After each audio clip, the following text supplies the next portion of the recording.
In this video, you will learn how to prevent broken links when linking to other pages or content found on sc.edu. Just pause for a moment and think about how you feel when you hit an error message. Broken links make it incredibly frustrating and potentially impossible for users to navigate your site, and they also mean more maintenance effort and time spent fixing things for you. Broken links can happen if site content, like a page, image, or document, is moved or renamed, and the link is still pointing to the old name or location. Always remember, and remind others on your team, that broken links can happen when you move or rename things. For instance, if you rename this page from incoming students to new students, every single link pointing to incoming students would need to be updated with the new page name, which can be very difficult, if not impossible, to do manually. Instead of copying and pasting in a URL that may become inaccurate or out of date, the CMS allows you to link within the system to exactly where your image, page, or document is located. This means that, rather than breaking, your link destination updates as your content moves around or changes. The CMS does this using dependency tags, which just means linking within the system instead of by pasting in a URL. This ensures that your links always go to the right place. The ability to have automatic updates to your pages because you have dependency tags is one of the major benefits to working within a content management system. Always choose a dependency tag for university content. If, for some reason, you can't get a dependency tag to work for university content you want to link to, contact the digital strategy team and communications and public affairs for help. To create a dependency tag, start by accessing the editable region by clicking Edit, and highlight the text that will be turned into a link.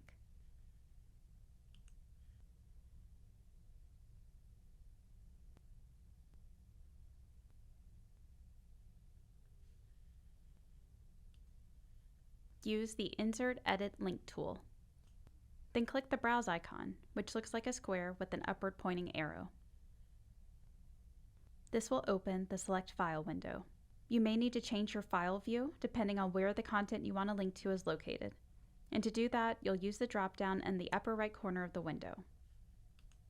When linking to content within a different unit site, or to content you don't have access to within the same unit site, the option should be set to production.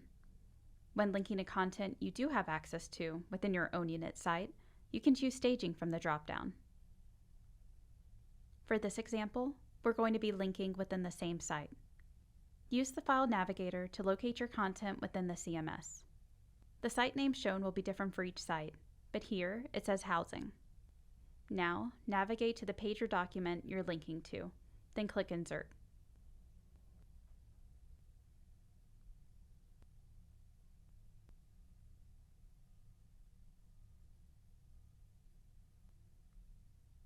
A set of numbers will appear in the URL field between two brackets.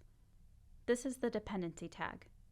The system assigns this number, so there is nothing further you need to do to link your text correctly. Since you are linking to a page within the university CMS on sc.edu, leave the link target set to current window.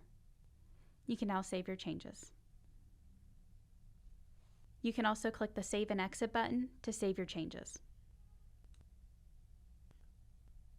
Now, let's say you want to link to a page or document on someone else's sc.edu site instead of your own.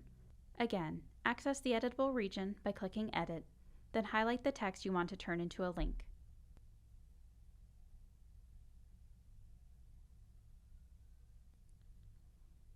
When working in the callout column, always start by maximizing the content region.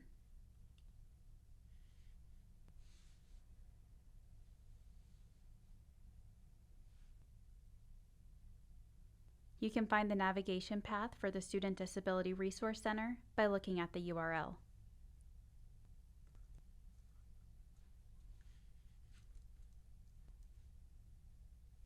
For instance, to link to this page, you'd navigate to the Student Disability Resource Center site, then go to the Request Accommodation section to find the index page.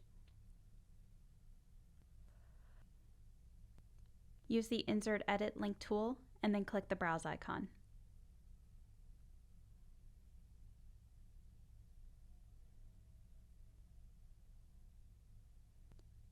Because you're going to be linking to content that you don't own, you'll need to switch the drop-down in the upper right corner of the window to Production.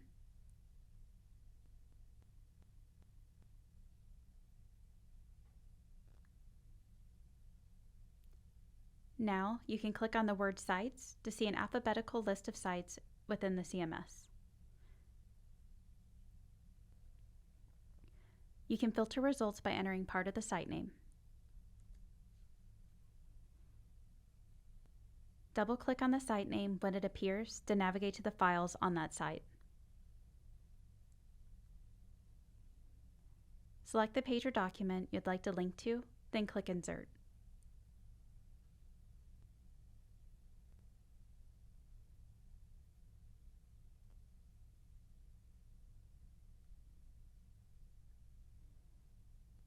Again, a set of numbers will appear between brackets for the dependency tag. And because this page is still within the CMS, even though it's on a different unit site, you'll still leave the link target set to current window. Click Save to insert the link. Remember, dependency tags only apply to content hosted within the CMS. If you're linking to content outside of the CMS, you can paste in a URL. Start by highlighting the text you want to link.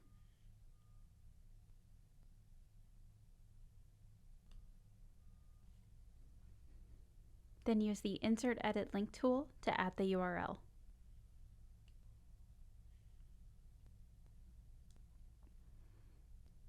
Make sure you're using good, descriptive link text to display. Link text should always be specific about the destination and not vague or generic, like click here or learn more. Also, be mindful that you don't control this content, and the link can break if someone renames or moves the page. When you're ready, you can click Save to insert the link. If you're linking to a document, you'll also want to place the type of document in square brackets after the link text, like so.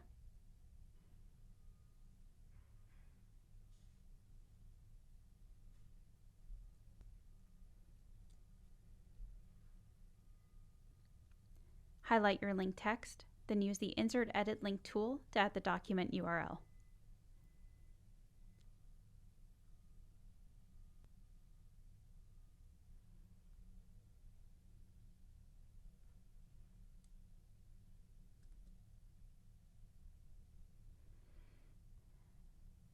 When linking to documents or to external sites hosted outside of the CMS, you'll also need to change the Open Link In option to New Window.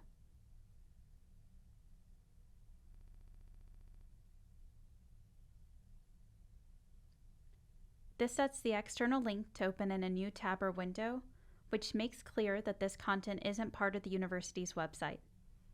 It also allows people to close out when they're done viewing the external content without losing where they were on the university site. When you're ready, you can click Save to insert your link.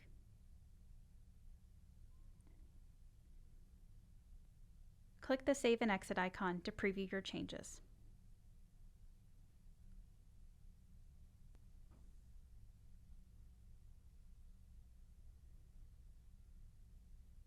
And that's it for linking content correctly within the CMS. Dependency tags might sound like work at first, but they're easy to use for linking to sc.edu content and will save you a lot of time in manual updates and needless stress over broken links.